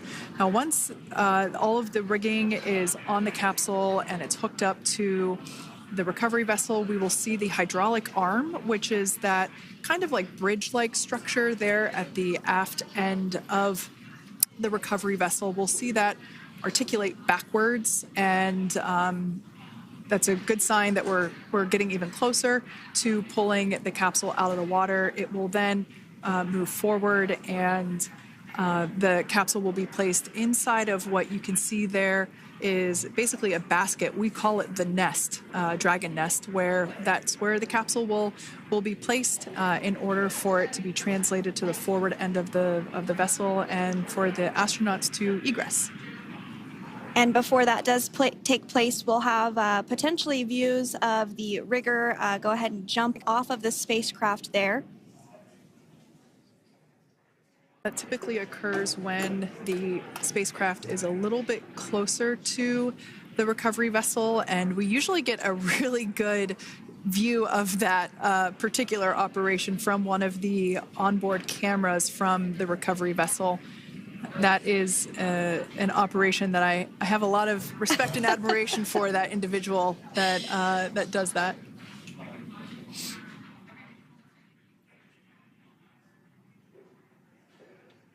So again, Dragon continuing to get closer and closer to the recovery vessel, Megan. You see some of those ropes now coming into view as well. If you are just joining us, Crew 9 splashed down off the coast of Tallahassee, Florida at 2:57 p.m. Pacific time with NASA astronauts Nick Hague, Butch Wilmore, Suni Williams, and Roscosmos cosmonaut Aleksandr Gorbunov. They're now working through procedures to hoist this spacecraft up onto the recovery vessel Megan. We just saw that hydraulic arm get lowered into the lifting position.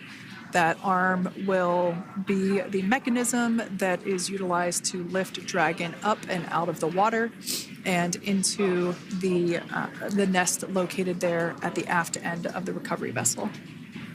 And the recovery vessel being used today is, as we mentioned multiple times, is named Megan, but that's actually after NASA astronaut Megan McArthur, who flew on Crew 2 a couple of years ago.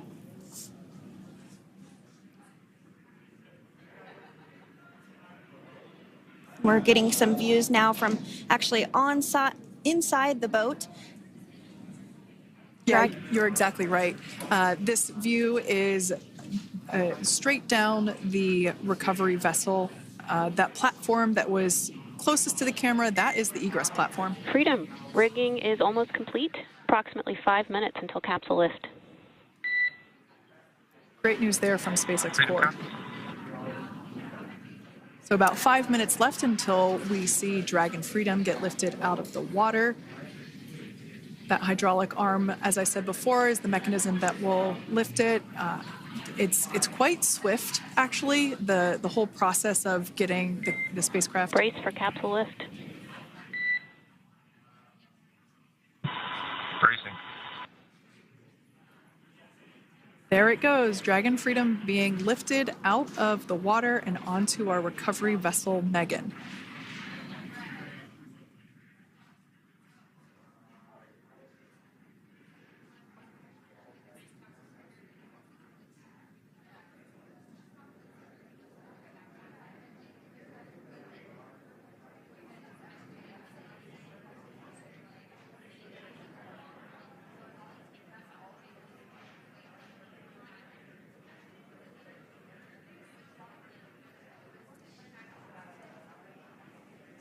So once securely on... Welcome aboard the recovery vessel. Recovery personnel are completing final checks and stand by for translation to the egress platform. Freedom copies. Great news there, letting us know that Dragon Freedom has been successfully recovered from the water's surface. If you've just joined us, we had an on-time splashdown at 5:57 p.m. Eastern Time, and we can now see that the water recovery operations are continuing to progress. The nest where the Dragon spacecraft is located is going to get moved forward. This will happen after one of the recovery crew members does some checks, and we'll also see some hosing. Obviously, the spacecraft splashed down in salt water. Salt water is corrosive, and we want to try and rinse out as much of the salt water as possible to reduce that corrosion on the metallic structures. So we can see some guidance there being provided, really steering the spacecraft properly into the Dragon's nest. And it's been 30 minutes since Dragon splashed down, and as you can see there, the spacecraft is already on board the recovery vessel Megan. Things continuing to move very smoothly today throughout the entire operations from the deorbit burn up until this point as well. And Freedom, it looks like the positioning wasn't quite right, so they are working on repositioning the capsule in the nest now. Okay, copy that. Thanks. And with that, the team is just going to adjust the Dragon spacecraft a bit so that it's in the right position ahead of translating up a little bit closer ahead of the side hatch. So the team is now going to step through the procedures to ensure that that takes place. While Dragon does fly itself autonomously, it clearly is unable to park itself autonomously. We want to make sure that the Dragon capsule is properly seated there in that nest.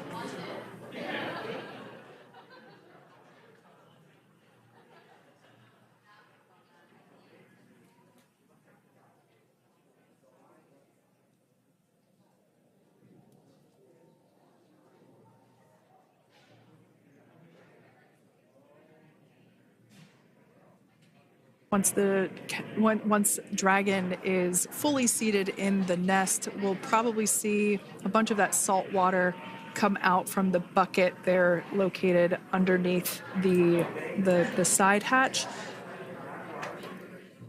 See some salt water splash out. As I mentioned before, one of the recovery team members will begin hosing down the exterior of the spacecraft.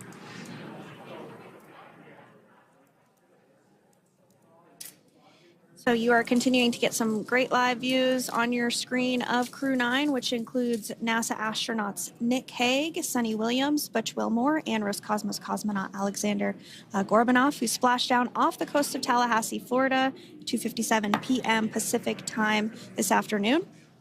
Now working to get that spacecraft situated in the nest. Just making some final adjustments and tweaks to ensure that it's nice and secure.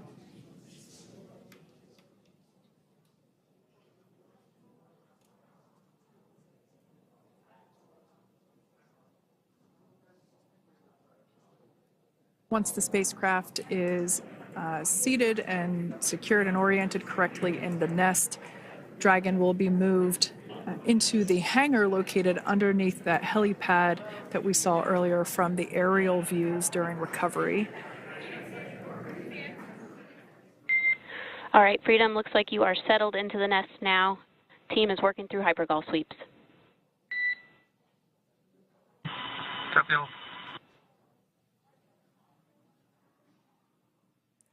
Call out there telling us that the recovery team is doing the second round of those hypergolic sweeps. This helps ensure that everyone, all the recovery team members that are located basically right where this camera is located on, towards the forward end of the recovery vessel, that they will all be safe once the spacecraft is translated forward. So we're just doing some additional steps to make sure that the hypergolic propellant that is utilized for maneuvering the Dragon capsule while on orbit, making sure that none of those vapors are still present on the exterior of the capsule. That's right. And there are a variety of individuals on board the boat that help with recovery operations. Not only do we have the recovery personnel that you see here, but we also have a doctor that will check out the crew members as standard procedure. As with any spacecraft that is returning from space, we always perform a medical check with the crew. So you will see the crew come out of the capsule and be placed on stretchers, just like with the Soyuz landing and with all of our Dragon splashdowns, that is the nominal procedure.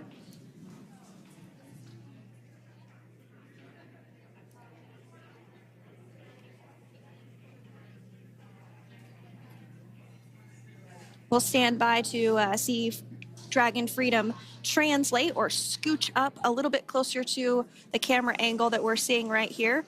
And then teams will step through procedures to get that side hatch opened. You see it right in the dead center of your screen there. It's kind of that rectangular shape. It has not been opened since Crew 9, which include Nick Hague and Aleksandr Gorbunov, launched back in September from the Kennedy Space Center in Florida. So that will be the very first time that that hatch is opened.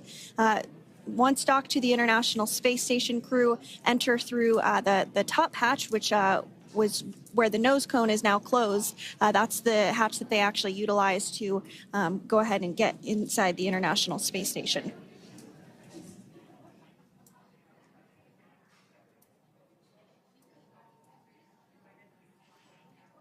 So as we get a little closer to that hatch opening procedure, you might start to see more individuals come into frame for some of that support.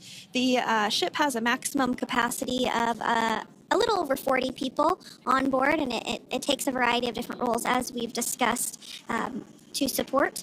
Also on board is the chief of the astronaut office for NASA, that's Joe Acaba.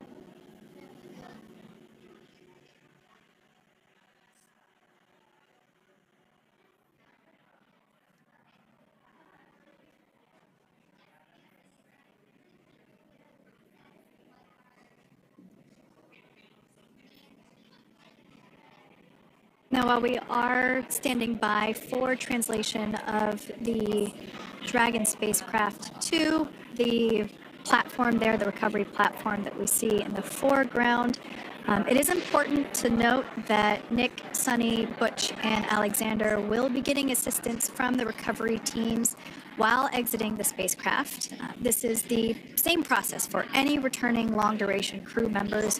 As you could imagine, returning to a gravity environment can wreak havoc on our vestibular system, which is responsible for maintaining balance and motion.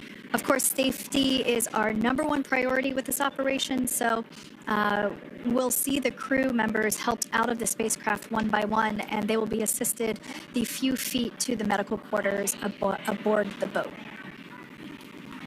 And on board Dragon are 3 veterans space flyers. That includes Nick Hague, the commander, as well as Butch Wilmore and Suni Williams. Aleksandr Gorbunov is completing his very first space flight on this mission, and he completed 171 days in space along with Nick Hague.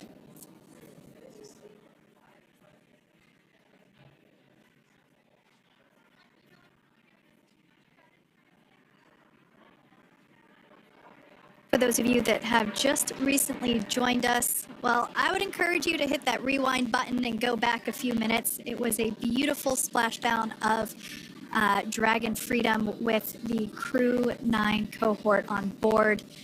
They had an on-time splashdown at 5:57 p.m. Eastern Time, 2:57 p.m. Pacific Time. We can see that the spacecraft... Freedom translation is in progress. Copy, and feeling. We can see that spacecraft was successfully recovered from the ocean surface and is now being washed with fresh water, as obviously they splashed down in salt water. So we're trying to rinse off as much of that salt water as possible. And we can see the spacecraft continuing to move closer and closer to that recovery deck. Freedom, the crew is working on side hatch opening now. Expect hatch open in about 2 minutes. Okay, copy that. And Kira, just wanted to say that you guys, you and the team did an awesome job, both uphill and downhill. just really, really impressed. Thank you. Thanks, Nick. It's been an honor. This is a pretty exciting moment coming up. We are working to open the side hatch. One thing that may not be obvious from, just looking at the spacecraft here is that this side hatch that we're about to open, the last time it was open was when this spacecraft was at the launch pad. This side hatch is what is used for initial capsule ingress and final capsule egress, but all comings and goings from the spacecraft while it is on board the space station are from the forward hatch, which is located at the top of the spacecraft under that nose cone. So this is a pretty exciting moment because it will be the crew's first breath of fresh air since boarding their ships at the start of their journeys last year. And the very first person that will have the opportunity to say hello to the crew once that hatch is open is a SpaceX medical recovery personnel representative. Then we'll see procedures take place to remove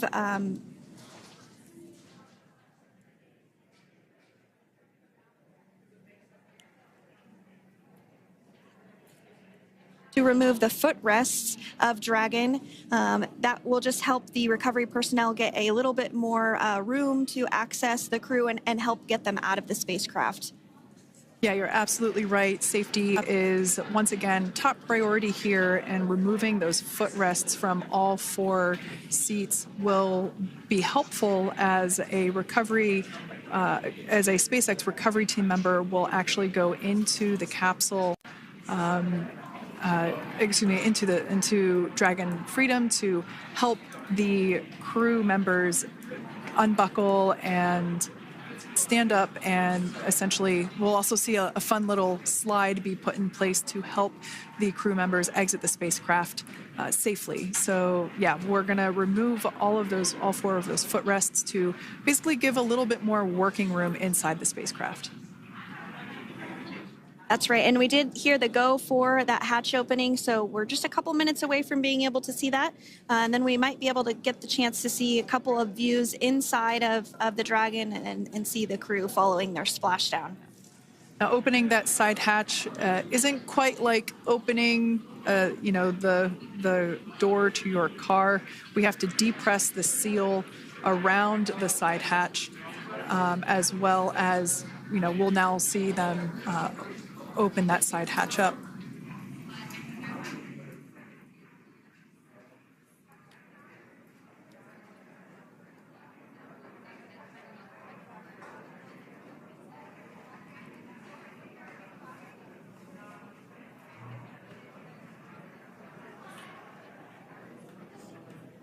And there you have it. The side hatch is open for the first time since September.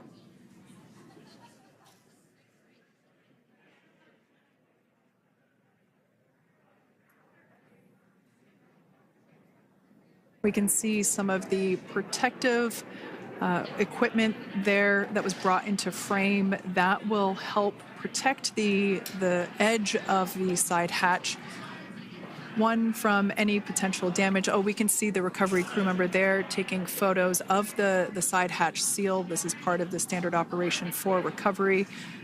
These photos will get saved into our procedure.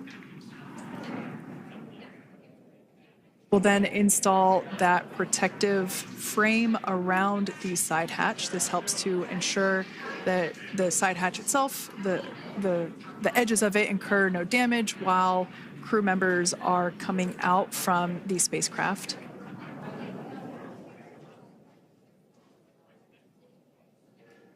If you missed it, there was also a recovery team member that went inside. So there are now 5 people on board the Dragon spacecraft.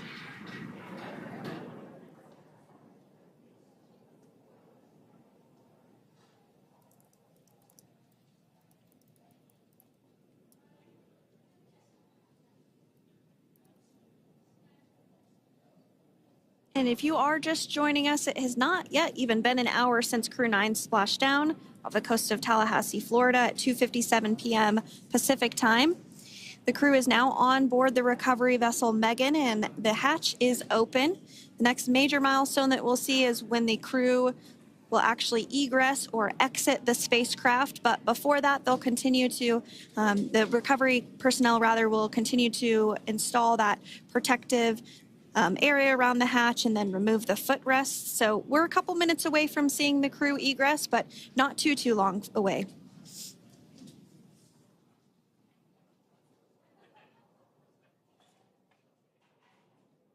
We'll probably see those footrests being handed out here in the near future, as I mentioned before. Oh, of course, we got to get a well-documented photo of the moment. Although we can't see it from here, I'm pretty sure there are 4 smiles on board right now. And we did hear that report out from the commander, Nick Hague, following splashdown, that there were four smiles as far as he could see. Yeah, capsule full of grins. Now, generally speaking, and there we do see Crew 9, some happy waves, smiles all around back on Earth.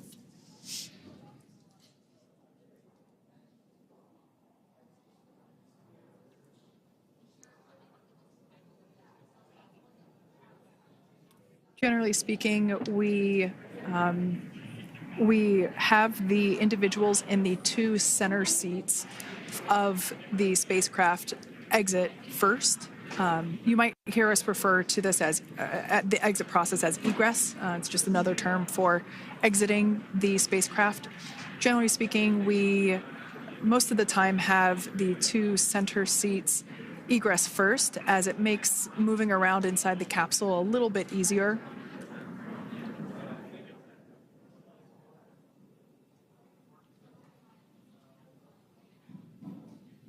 We can see the tablets that were previously located on the upper leg of the crew members. We can see those being handed out to the recovery team. Those were taken off prior to the entry phase, to spacecraft reentry. Those had to be stored and secured prior to dynamic operations.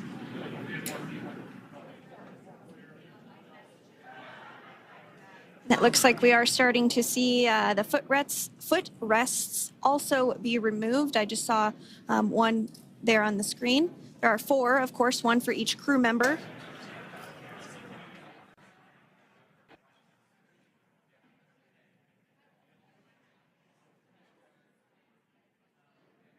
Those footrests are made out of carbon fiber and are actually sized appropriately for each crew member, as everybody has different measurements and different leg lengths.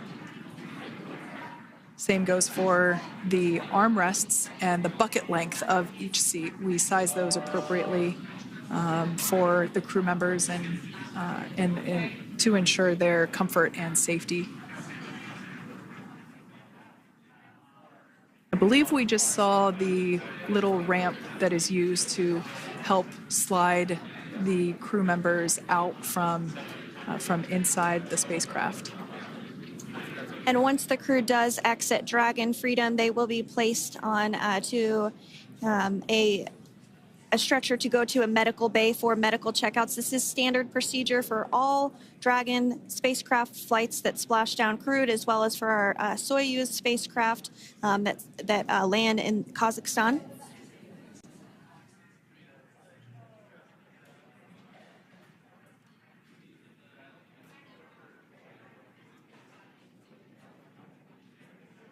We could see the exterior of Dragon Freedom quite clearly in this shot, and it's such a beautiful sight. I personally prefer the capsule when it has some of that charring from atmospheric reentry. It is the signature sign of a capsule that has returned to Earth.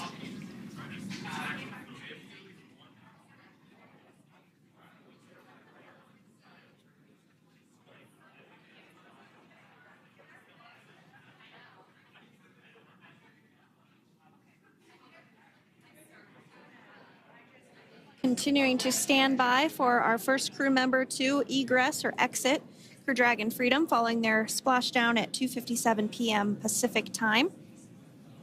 Dragon undocked from the International Space Station at 10:05 p.m. Pacific just yesterday, so it was about 17 hours of phasing.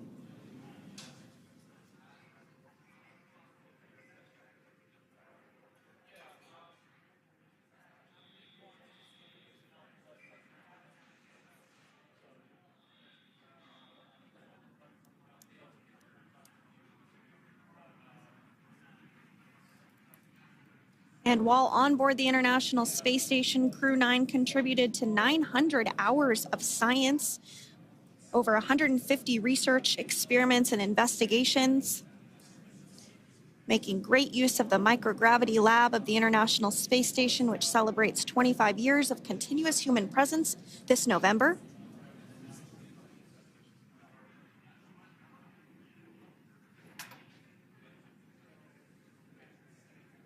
Looks like we're about to get our first crew member here upon egress of the Dragon spacecraft.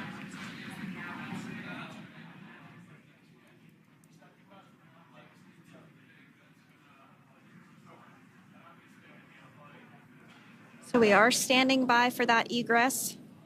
Outside of Dragon, you do see one of those stretchers. This is the expected procedure as the crew will be taken to medical facilities following their exit from Dragon.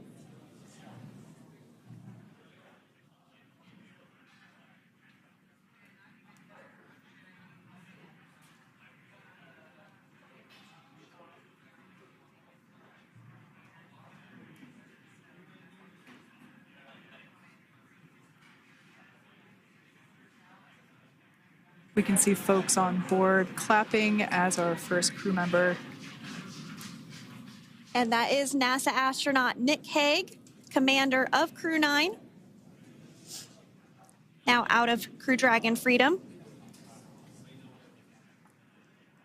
Some smiles, thumbs up, and a wave. Can't get any better than that. Yeah, that is one happy camper, that's for sure. As we said before, it is standard procedure for all of our long-duration crew members to receive assistance upon egressing from the spacecraft. We basically help them move off of the recovery deck and into the private medical quarters for their initial consultation with the SpaceX flight surgeon. So we'll see that take place for all 4 of our crew members today.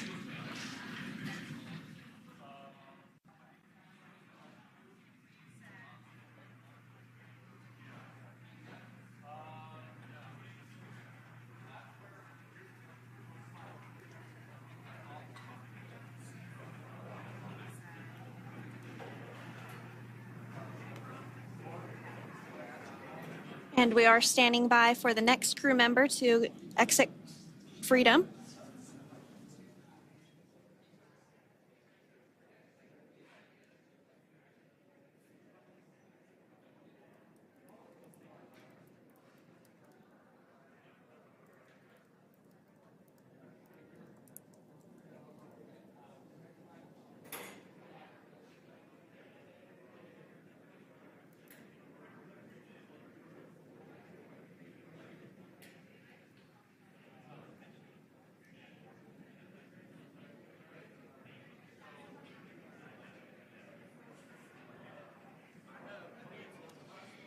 Next up out of the capsule, we expect Roscosmos cosmonaut Aleksandr Gorbunov. His first space flight. Spent 171 days in space alongside NASA astronaut Nick Hague. Looks like we're getting some cheers and clapping on board as Alexander is slid down the little ramp and placed into the mobility aid. Once again, big smile.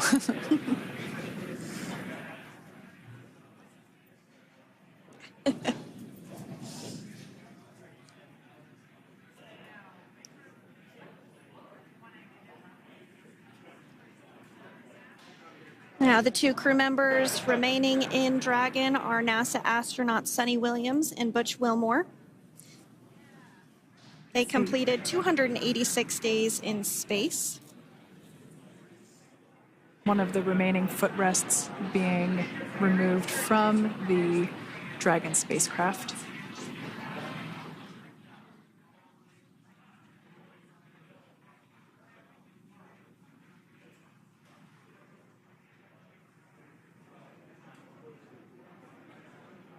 As I said before, we generally try to have the crew members that are located in the two center seats aboard Dragon, and we like to have them egress first if possible, as it creates a little bit more movable working room inside the spacecraft.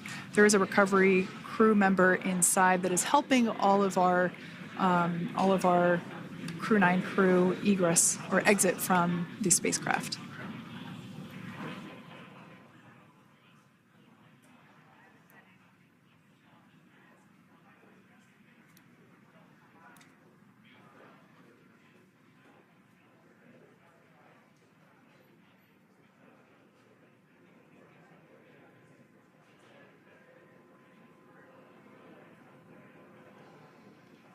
We are standing by for the next crew member to egress or exit Crew Dragon Freedom following the splashdown not even an hour ago at 2:57 p.m. Pacific time.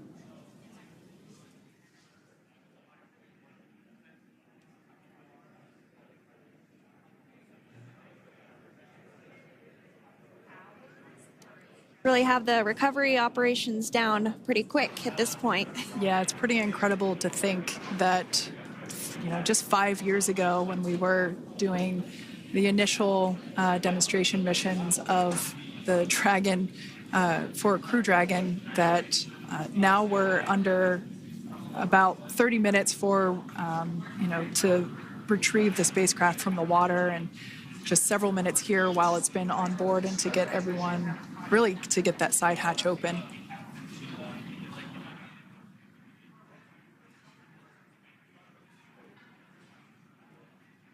For those of you that have just recently joined, the Dragon had an on-time splashdown. It looks like we're getting our next crew member here. That is none other than Suni Williams. Big smile, big waves. She, like her other crew members, now will be assisted onto the mobility aid.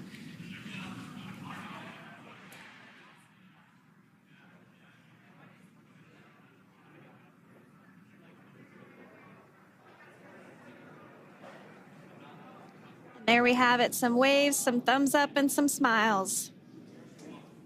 Definitely seems to be a theme among all recovery operations. Absolutely.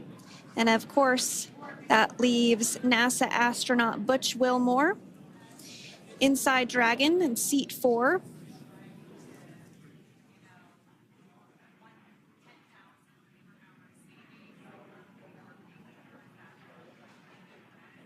We're getting some views of him now as he egresses or exits the spacecraft.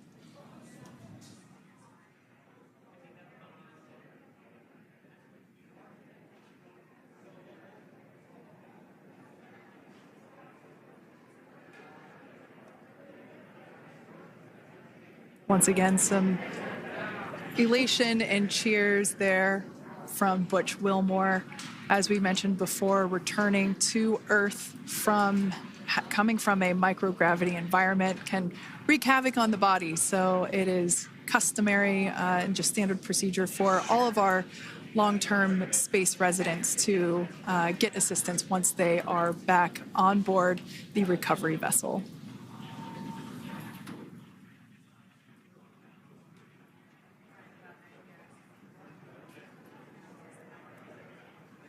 Well, now that Nick, Butch, Suni, and Alexander are safely back home on Earth and getting checked out by the NASA medical team, we're going to wrap up our live coverage of their return.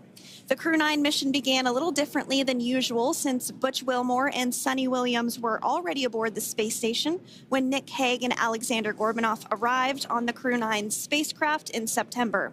Having arrived as the crew flight test crew for Starliner, Wilmore and Williams were fully incorporated into the space station's Expedition 72 team and began research and other work aboard the station along with the other crew members. Williams commanded the orbiting laboratory for much of the expedition. After a successful liftoff and separation from Falcon 9, Nick and Aleksandr made a short flight on board Dragon to the International Space Station. Veterans of long-duration space station missions, both Williams and Wilmore conducted spacewalks during their 9 months in space. Like all crews on the station, Crew 9 had the ability to leave at any point had there been an emergency. With their full-duration mission coming to an end, the crew began packing up their personal items for their return to Earth about a week ago and worked through tasks and shared lessons learned with Crew 10 teams as they arrived a few days ago. Their journey home began about 17 hours ago when they closed the forward hatch to Dragon and undocked from the space station at 10:05 p.m. Pacific, 1:05 a.m. Eastern.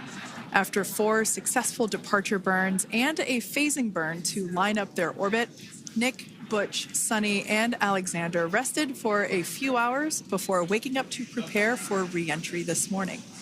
We jettisoned Dragon's trunk and performed our final on-orbit maneuver, the approximately 7.5-minute-long deorbit burn, and that occurred at 2:11 p.m. Pacific, 5:11 p.m. Eastern Time.